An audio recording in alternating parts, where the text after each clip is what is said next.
يدخلون وَرَأَيْتَ النَّاسَ يَدْخُلُونَ فِي دِينِ اللَّهِ. Or is it يَخْرُجُونَ?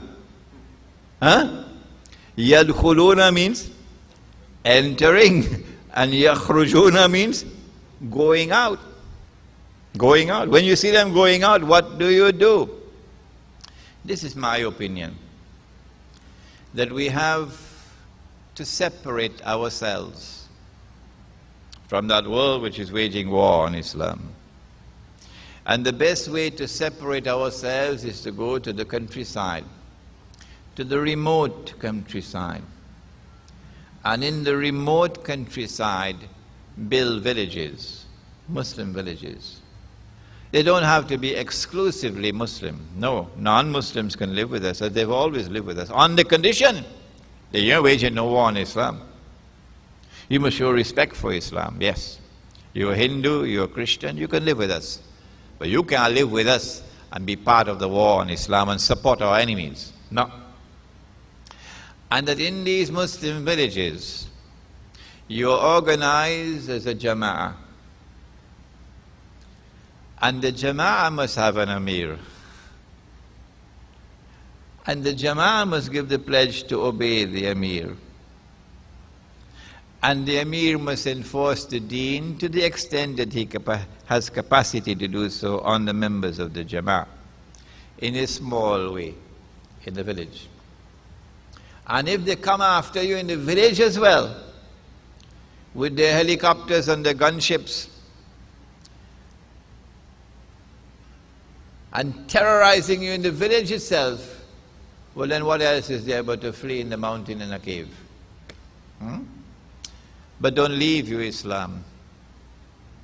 Don't allow them to rob you of your Islam. Innahum, says Surah Al-Kahf, Innahum iyazharu alaykum yarjumukum aw yu'idukum fi millatihim walan tuflihu idhan abada. Those of you who are reciting Surah Al-Kahf every Jummah, you recognize the ayah. When they know that you are a Muslim, they're going to come after you. They're going to come after you. And they will terrorize you if you do not join with them in their godless melting pot. But if you do that, you will never succeed. This is what I have to offer during the interim while we're waiting for the Khilafah to be restored. Number two, that the subject of teaching the Khilafah must not stop. How many are there today who teach the people the subject of the Khilafah and inspire them? Hold on to the Khilafah, don't hold on to this shirk, the modern secular state. How many are there?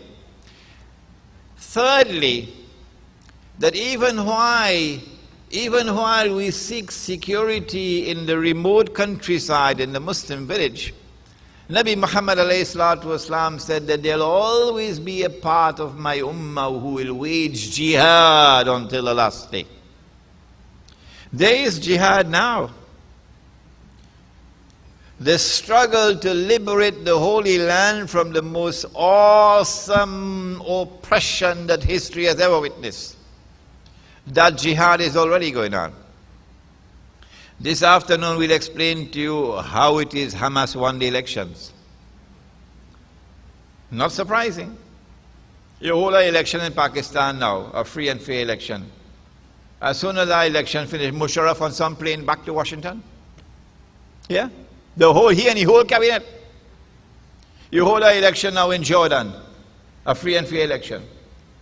One election finished. In fact, before the election, the king and the whole family, all the suitcases in the aeroplane gone to Washington. Because we can easily predict the results of all those elections. Don't come and tell we know because Fatah was corrupt and so on. That is not the real reason for Hamas's victory. Don't come with that. We know that the struggle to liberate the Holy Land, the jihad, is already in force. And therefore, until such time as the Khilafah is restored, we have a duty to support that jihad. When you see something which is munkar, change it with your hand. If you can't go and fight on the battlefield, then he said, change it with your tongue. Speak out. Nah, boy, if I do that, make business go collapse. Is that all the love you have for Allah? Shame on you. You put your business before your Lord. He gives you the breath that you have. He gives you the health that you have. He gives you the eyes with which you see. He gives you the tongue with which you talk. And that's the love you have for Him. You put your business before the Lord. Nah, boy.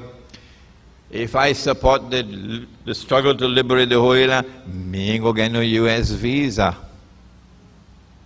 How I go to New York to buy goods to come back and sell? Is that all the love you have for the Lord? You put your business before the Lord? You put your US visa before the Lord? If you do not have the capacity to go and fight on the battlefield, then change it with your tongue. Speak out against it. Write against it. Be a man. If you can't do that, فَإِلَّمْ يَسْتَطِعْ فَبِقَلْبِهِ, then at least, for God's sake, at least in your heart, you should detest that oppression. Oppression in the Holy Land, oppression in Iraq, oppression in Afghanistan.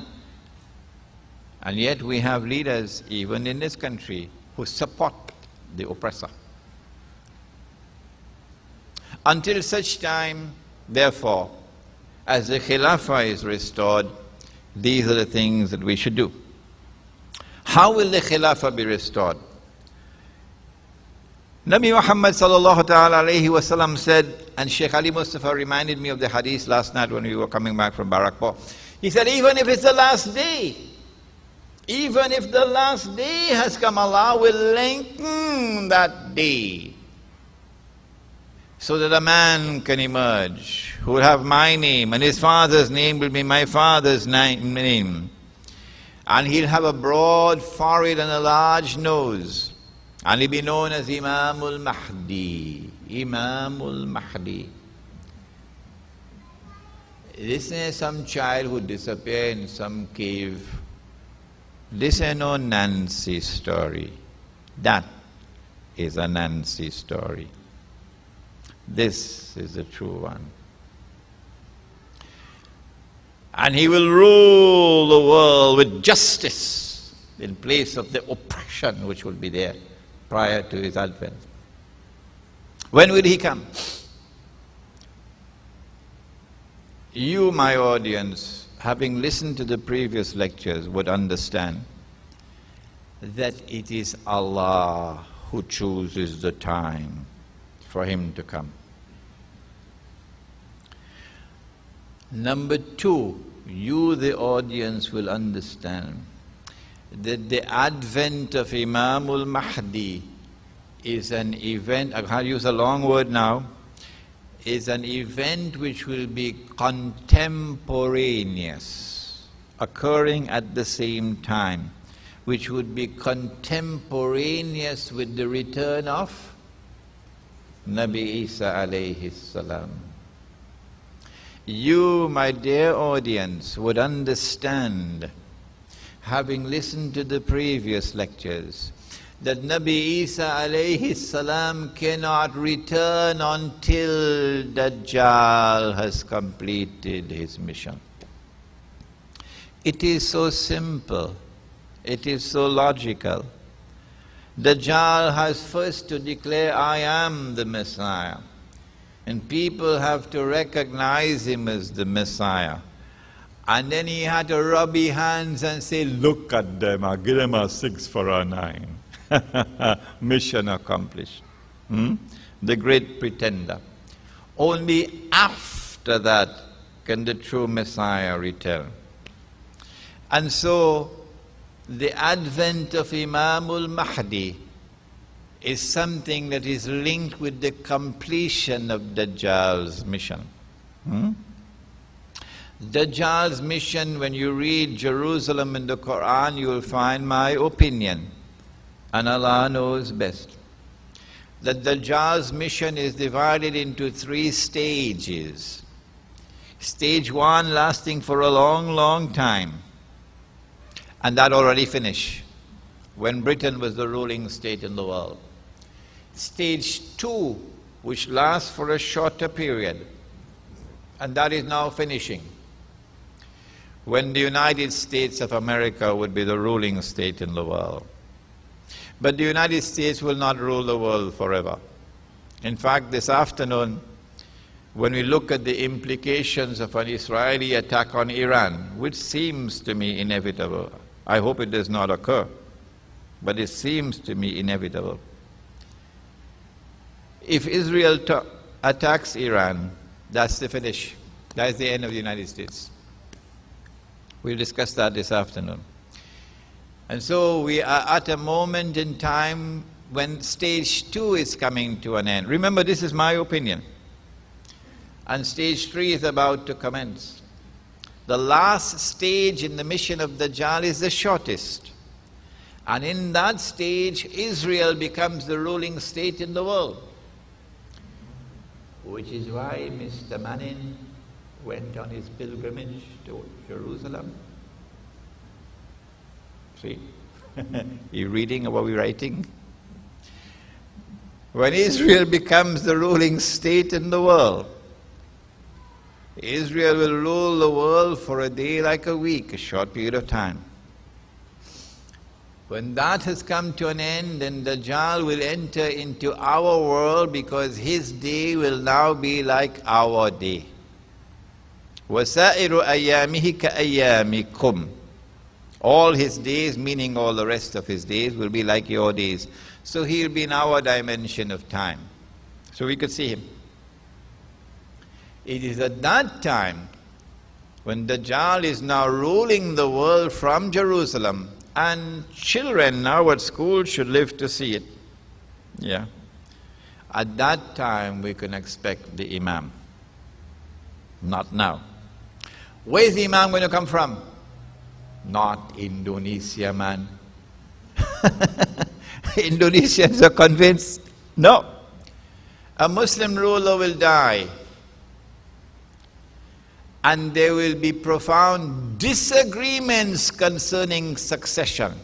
That is entirely predictable. Fahad died, and Abdullah replaced him. But I have a lot of grumbling going on in the background. When Abdullah dies, it's not just a matter of his last brother succeeded him, but more importantly, who go with the crown prince? So when Abdullah dies, you should see the grumblings coming out in the open. And imagine when Abdullah's successor dies, what could be like? So we can see it coming. At that time when there is disagreement concerning succession among those 3,000 or 5,000 princes of the royal family, a man will come out of Medina and hurry towards Mecca. And the people of Mecca will come out to him and force him to take the bay'ah, the oath of allegiance. That they will take the oath of allegiance to him at the Kaaba. And he will proclaim that I am the Mahdi, Imam Al-Mahdi. So number one, he could be an Arab.